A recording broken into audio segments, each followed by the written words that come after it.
day, sun's setting, it's chilling out, getting a little bit cold. We just made it back down to the truck and that was awesome. There was easily 4 or 5 big, like, holy smokes, wow, we're gonna die, this is so cool, you have to see it kind of moments. And I would say you're gonna wanna watch this one. Hey there, if you're new to the channel, my name's Thad, and on this channel, we teach the Bible and we bring you along on some of the most amazing adventures that we ever get to go on. We live and travel full-time in an RV in our efforts to share the gospel and bring God's word to life in creative ways. And along the way, we share some of our other fun adventures with you as well, like the one we're on today. We are in the Nevada desert, actually kind of right next to or connected to Death Valley National Park. And we're at a mine site that is one of those places that just begs to be explored. So we're gonna do that, take you along with us, show you around some of these places. It is so cool, so cool. Let's take a look. This is one of those places where I'm sure if I get on the internet and Google it and say, what is this place and what's it called and what do they do here? There's gonna be all sorts of information available. And I likely will do that. And it'll be fun to learn about. It's got a good old fashioned quart of oil, 30 weight from the Standard Oil Company in San Francisco, California, sitting on top of the kitchen stove. Let's hope they weren't cooking with it. But it's almost more fun to just discover it for yourself in the flesh for the first time and to just see it through your own eyes without knowing exactly what it is. It's fun to try and unravel the mystery. You didn't have to go far for work. Get up in the morning, climb in the hole. To go around a site and wonder, what was this building for? What would that piece of equipment have been used for? Or how did they get the stuff from this location to that location? Or how many people would have been here? Or how long would this place have been in service? Or trying to guess, like a good detective, from the remnants of the items left behind, maybe what time period the people were using this place and mining in this location. Even trying to guess what kind of stuff was mined. So we're gonna go around. I'm gonna take you along on the discoveries and see what we find. And then later, when we get back into the land of the internet, I'll look up some details on this, and it'll be fun to see if I was anywhere even remotely close or if I was 1,000 miles off on my guesses of where we are and what we're looking at. But until then, I'm gonna have fun just enjoying the moment and exploring a piece of history that is preserved pretty well here in one of the most harsh climates on Earth. I started to walk up the hill and go right to the cool stuff. And then I had this idea that maybe I should walk back down here because I noticed some stacked stones and stuff that almost looked like a driveway. I thought, I'm gonna go back down and get a perspective of what it would have been like for a person to come to this site on their own when they were traveling to and from for supplies, and to approach the site the way a person would normally approach the site, and see if I can see where did they come in and out. Was there an actual road in here? Did it look like they had like actual gas powered automobiles? Was it during that era? Was it earlier than that? So I'm just kind of walking back away from the site, and then I'm gonna turn around and hit it with a fresh set of eyes from the bottom down here in the drainage, looking back at it. We'll see what it looks like. See what we think. You see what you think. Maybe you see something I don't see. All right, let's take a look. Ready?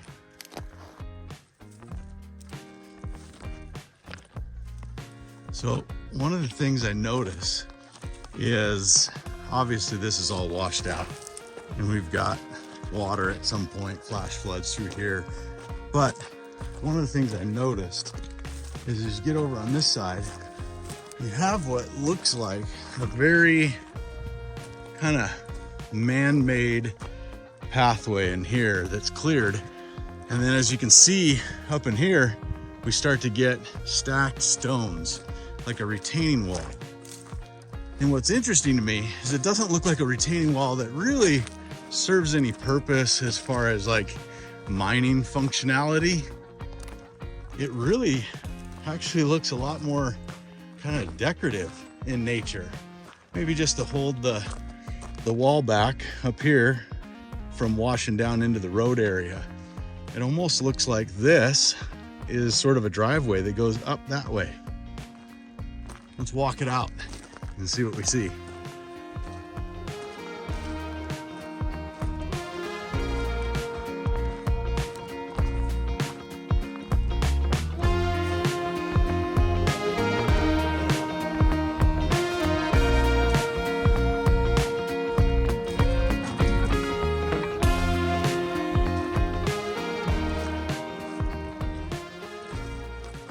One of the things I'm noticing right away, obviously we have buildings, that's the easy part.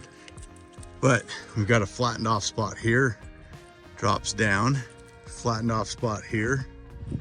And then over in that area is another spot that's kind of dug out as if a building was there at one point.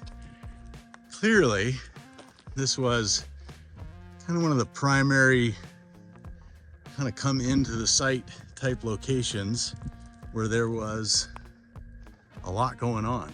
Let's dig through the debris, see if we can figure out what this particular part of the mine would have been. Well, what we have right there is a fuel tank of some sort. And the fact that we have a fuel tank on site says this is not incredibly old in the grand scheme of things. This was done during a time when gasoline and diesel motors would have been common. Whether that was a fuel tank for a vehicle or some piece of equipment is unknown. But we know they're using maybe gasoline, kerosene. I'm pretty familiar with modern fuel tanks, and that has the look of a electric fuel pump type situation or fuel pickup from the bottom of a tank. So we're learning.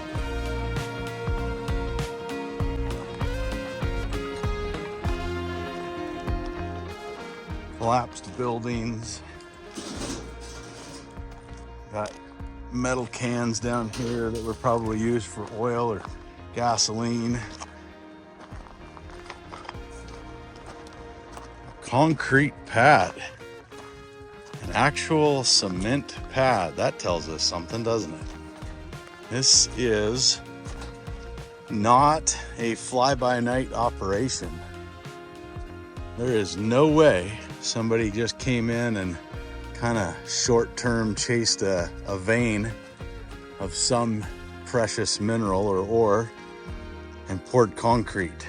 That tells me whatever was going on here was serious business, and it was meant to last quite a long time to make these types of investments and improvements to a site. What do you think, Tucker? What do we got in there, huh? Not a lot of clues in this one. For somebody that was a better detective than me, they could tell you some things based on the type of lumber and the type of nails used in here. These are pretty modern looking nails. They're round cut, stamped. They've got our classic grooves on the nail here. We've got resaw marks on the timber, on the wood here, and it's actually cut into a shiplap. So there's actually like a rabbet joint behind here with another one on top of it. So this is pretty modern lumber. We've got large, big 1x12 rough sawn timbers to sheet the roof. Pretty modern, normal, full-size 2x4s for the framing. So I'm kind of getting a picture here. I'm no expert by any means, but I'm getting a picture that this is not turn of the century type stuff. This is probably, I'm just guessing. It'd be fun to look it up later and see. But based on what I'm seeing so far, I'm guessing This is probably 50s, 60s when this thing was in operation. I don't know.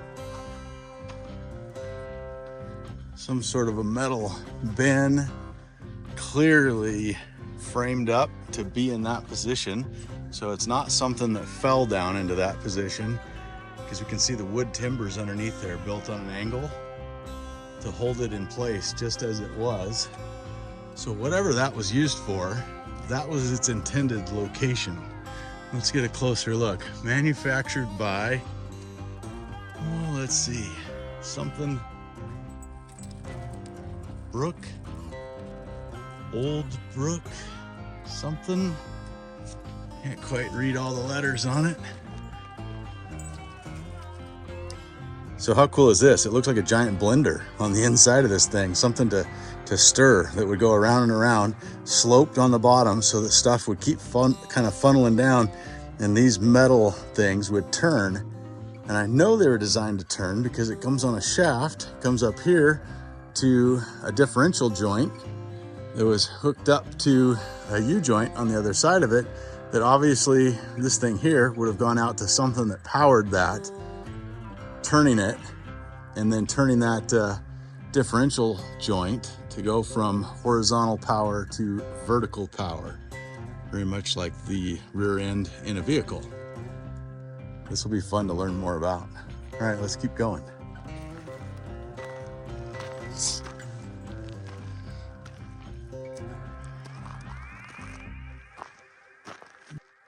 All right, just uphill from the giant blender is this, which looks like some sort of a very heavy duty, thick gauge sluice of sorts. And I can see that it's got a mechanism here, a lot of stuff that was churning and turning. You can see this big crankshaft here, and that crankshaft was hooked up to this down below. And so as the crank would spin, it would make that rod in the middle here go back and forth. And these rods either were adjustable or, no, they also turned. There's cams in the back right here. So as that main crankshaft turned, it would move this rod back and forth, and it would move these as well. So let's look down on the other end of this and see what they were moving, see if we can learn anything. I have not the foggiest idea, because I don't know enough about mining and this particular type of process. This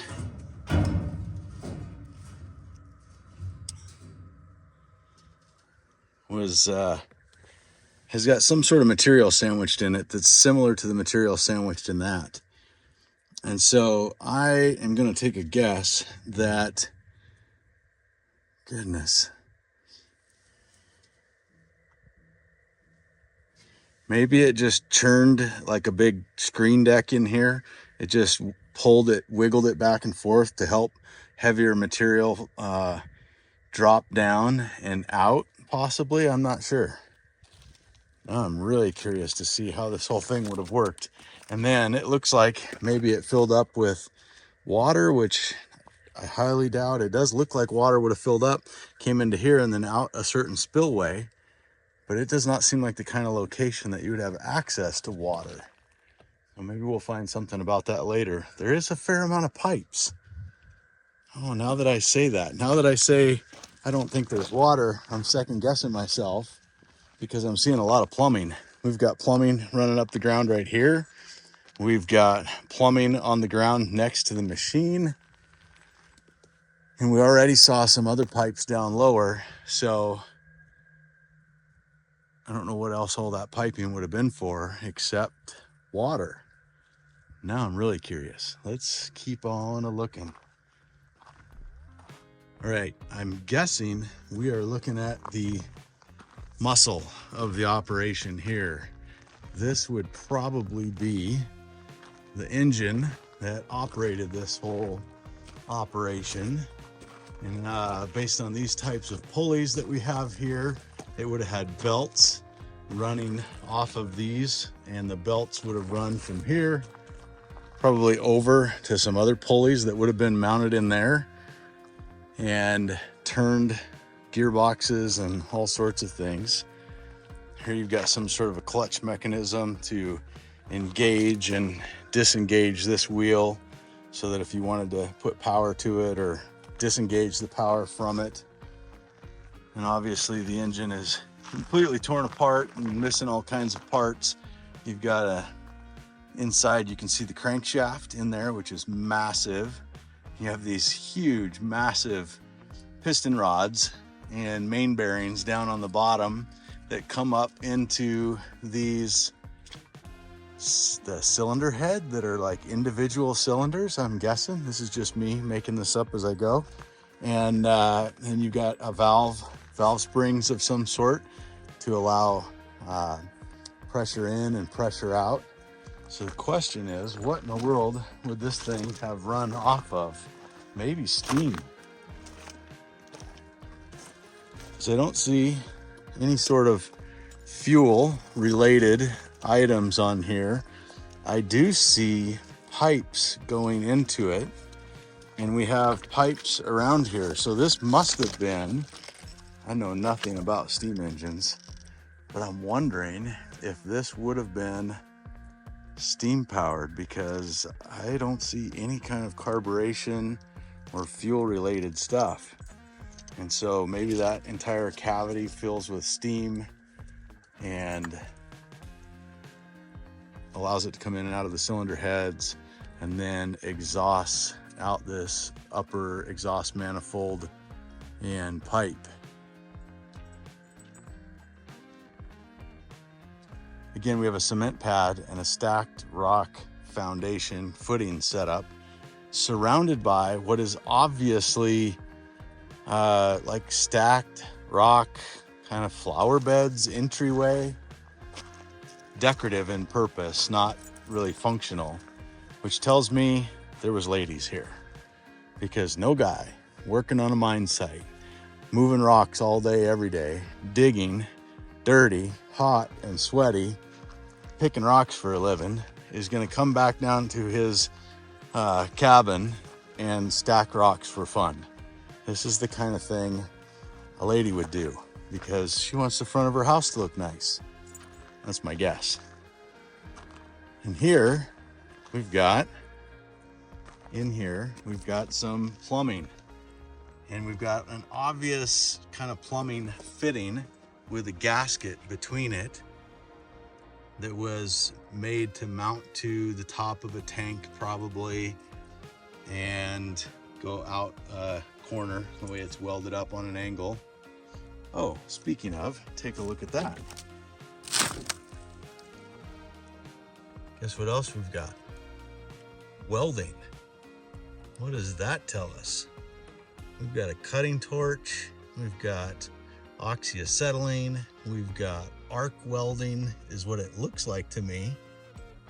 Maybe that's a different type of welding, but I have to do some research on that. Again, I know a little bit, but I'm no expert.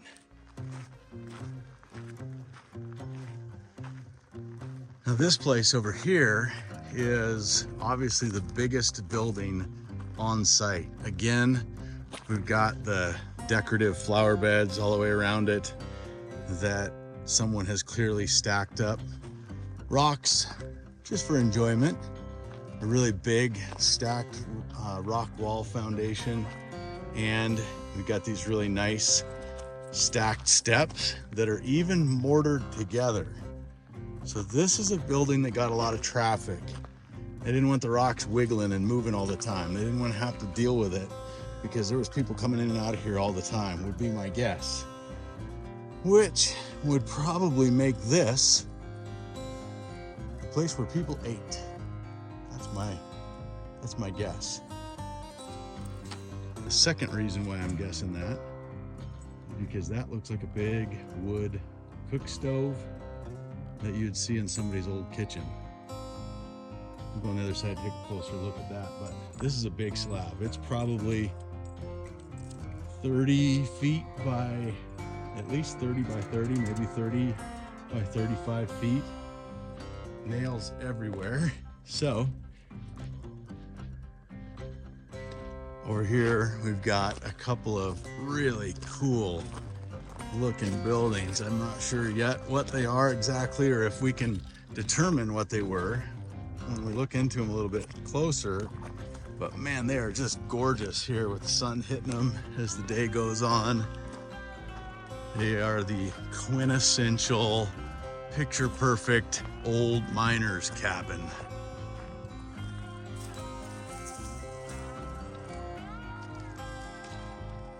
Wow, how cool is that? So, coming up to this building, obviously there's been some modern structural supports to help keep the building from falling in. But inside, this has really all the makings of a residence of some sort, bunkhouse maybe, a couple of windows, a couple of doors. Pretty heavy duty framed floor, little back porch off of it. Don't see any obvious signs of a stove, but there's a lot of the roof missing, so it's hard to say. What do you guys think? They think there's a lot of good things to smell underneath there.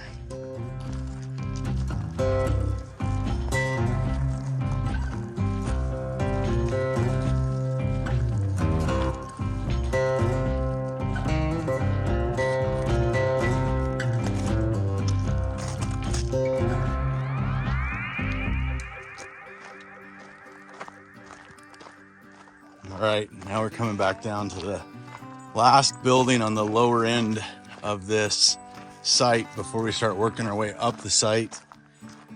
We've got another building that definitely has a house type feel, a chimney sticking out, a couple of windows, a door. We've got a vent up top.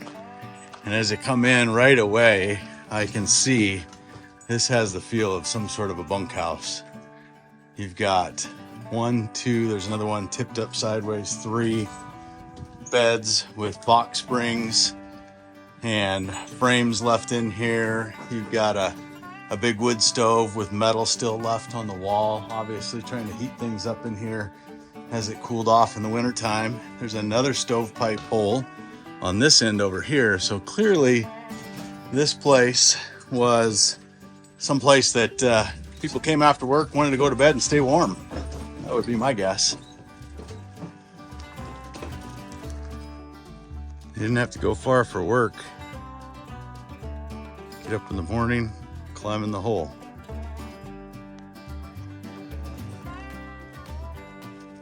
More ruins. And we're heading up and in to see what's in this upper levels of the actual mine site.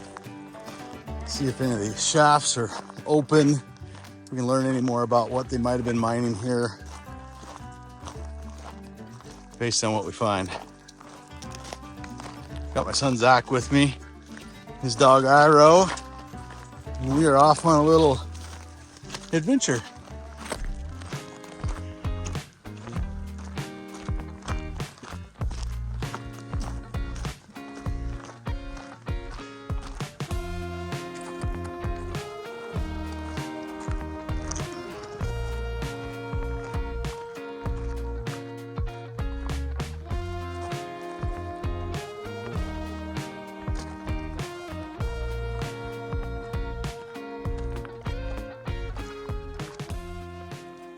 All right, we're way up here high above the site below, and we've got what appears to be a huge wooden hopper, big box, silo. I don't know, we'll investigate it more in a second, but on the bottom edge of it, you've got this huge kind of gate valve type thing that opens. So you would actually have to turn that wheel on the right by hand.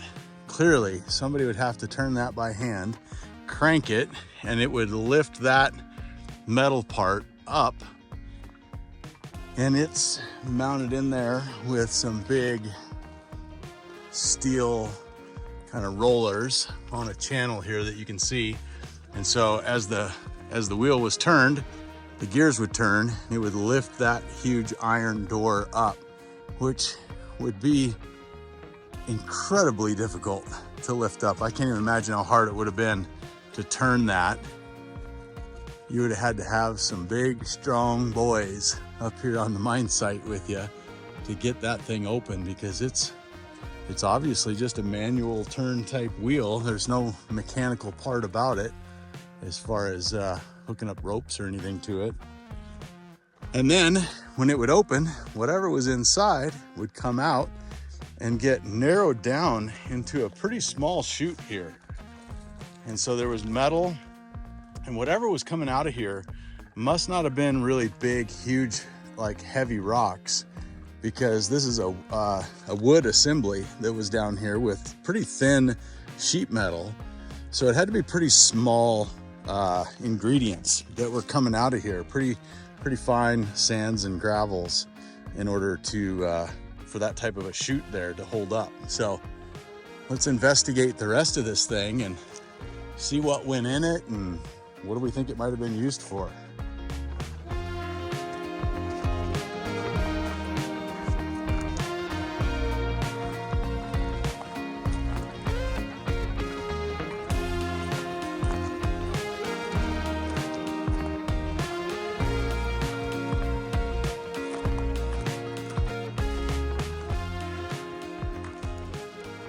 Aha, I did not know that from below.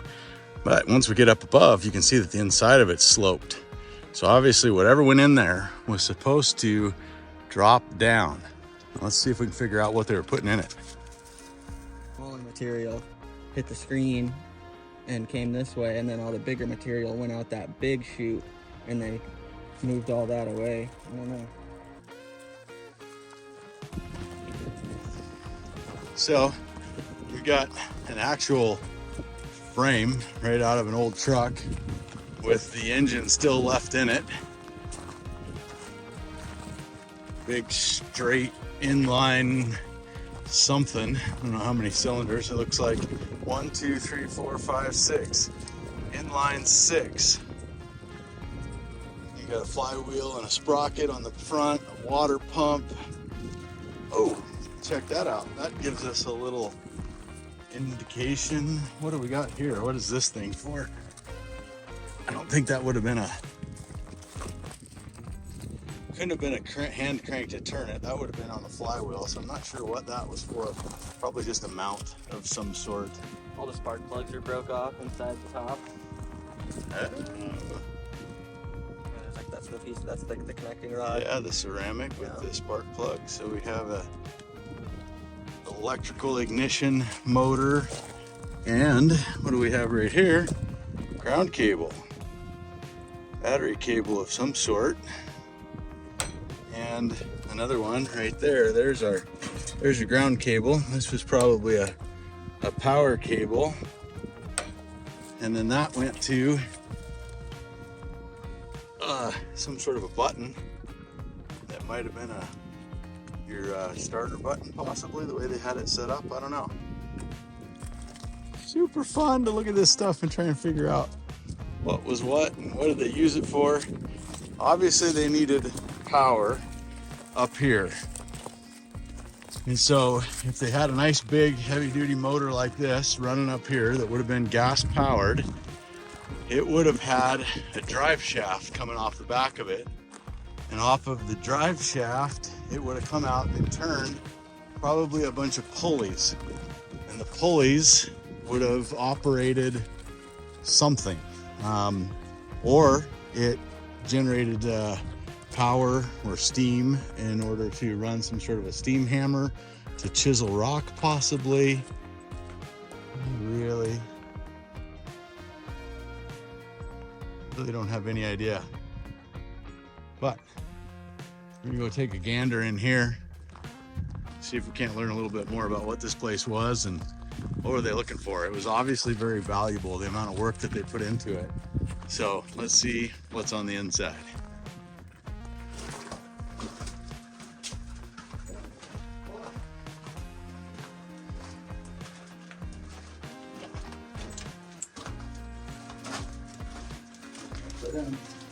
Odie, come here. Hey.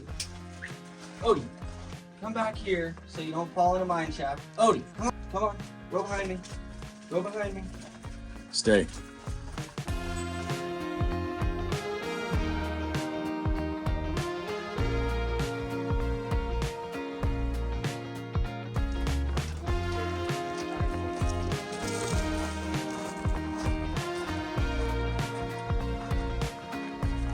Tucker, stay back.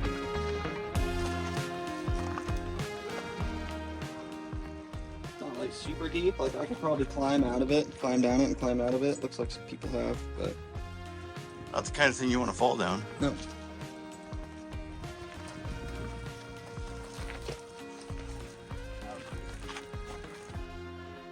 All right, just came out of the mine tunnel. I think that's the right terminology. Tunnels are horizontal, shafts are vertical, I think. And so we went back in the tunnel, real safe and secure. It seemed like we didn't go past any point of kind of danger feeling at all. But way back in the tunnel, there's a vertical shaft that went up and we could see daylight out of it. So we came back out of the tunnel, kind of working our way back around the edge of the area here. And we're gonna keep going up into the site above and see if we can't find where that shaft comes out, just for fun. And then as we started looking up above us, we realized that there's more mine tailings up here, which means there's probably some more tunnels that are coming out. So we're gonna go up and away and investigate further. Having a great time.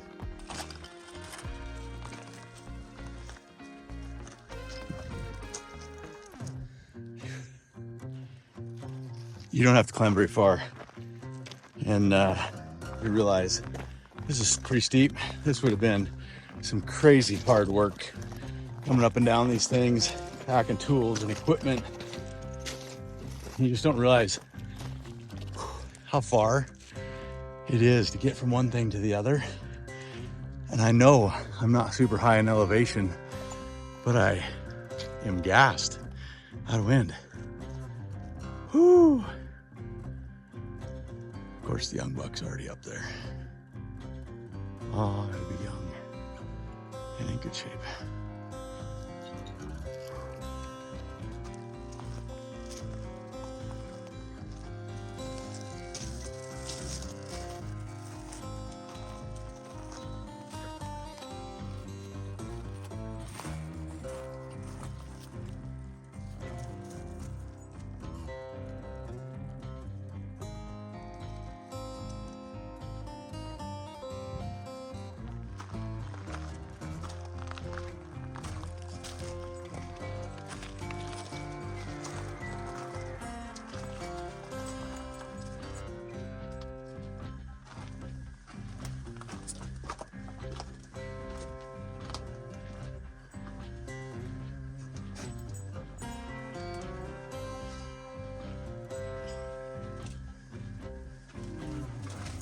Whoa. Whoa, hey, stop. Yep. It Big hole in the ground. doesn't go too far. Tucker, stop. Come here. That was like up and out, and then goes this way a little bit.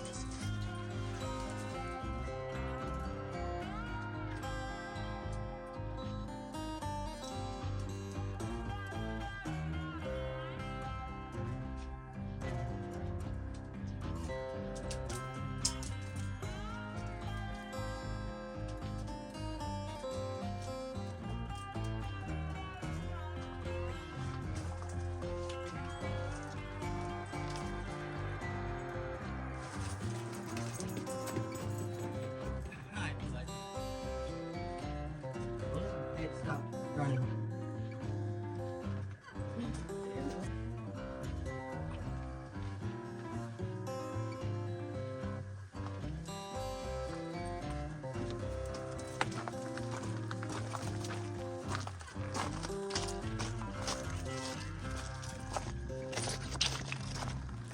Into that little hole.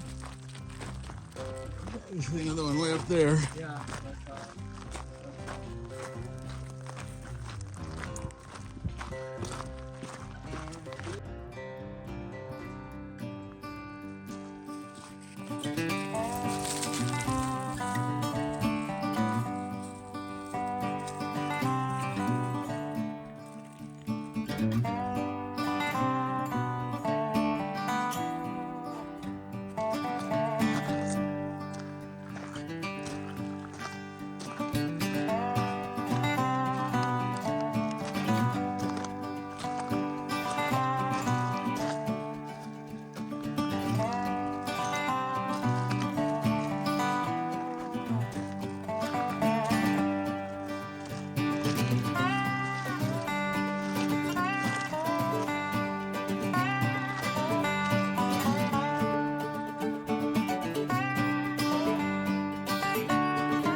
Not quite to the top of the mountain yet. And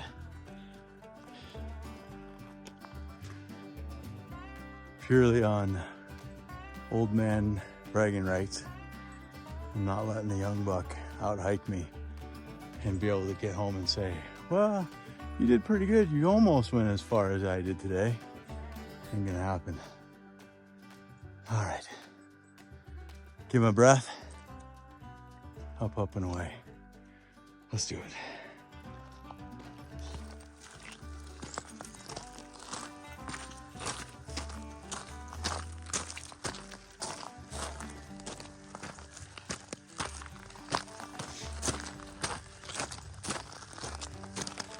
Tucker, he's pushing hard to make the peak. We made it.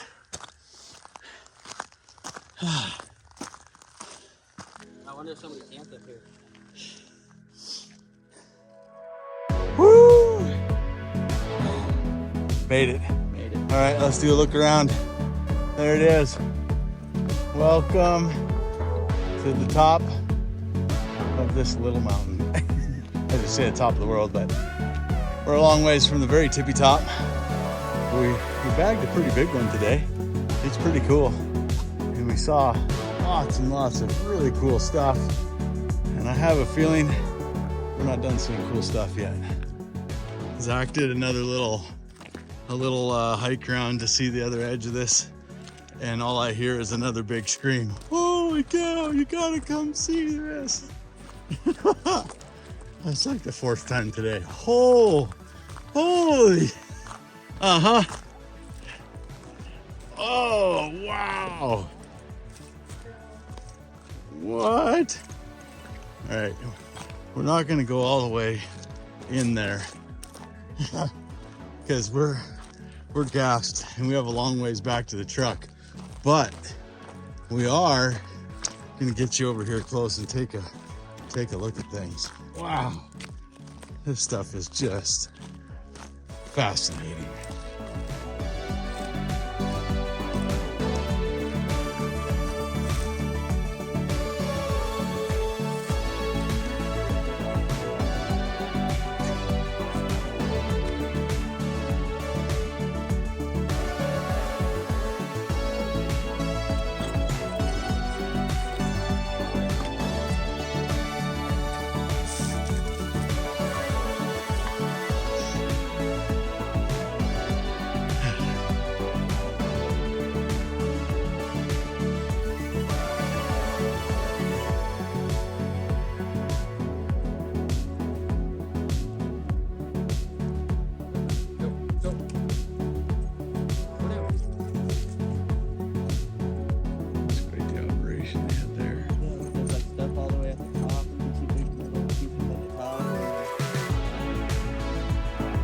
Looks like it's more intact, kind of the whole assembly of how everything worked. Probably because it's way more remote and very few people even know it's there.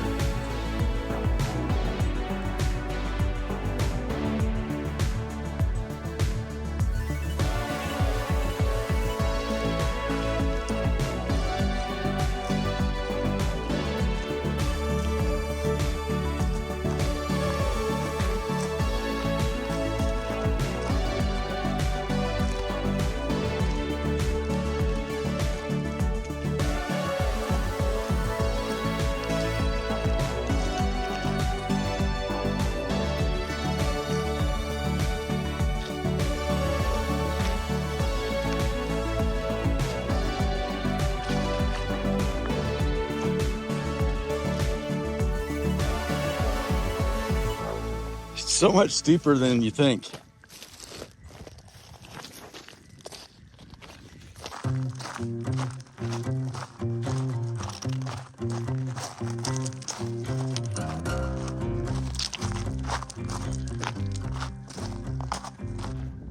Well, thanks for tuning in. Hopefully you enjoyed this adventure. If you like this kind of stuff, then I think you'll like a lot of the other videos on our channel. And you might even get inspired to learn the Bible from us in a way that is out of the box and creative and interesting, kind of like this adventure, out of the box, creative and interesting. So check out our channel. Be sure to subscribe, like it, turn on notifications, all that good stuff. Until then, we'll see you next time from wherever we are out there.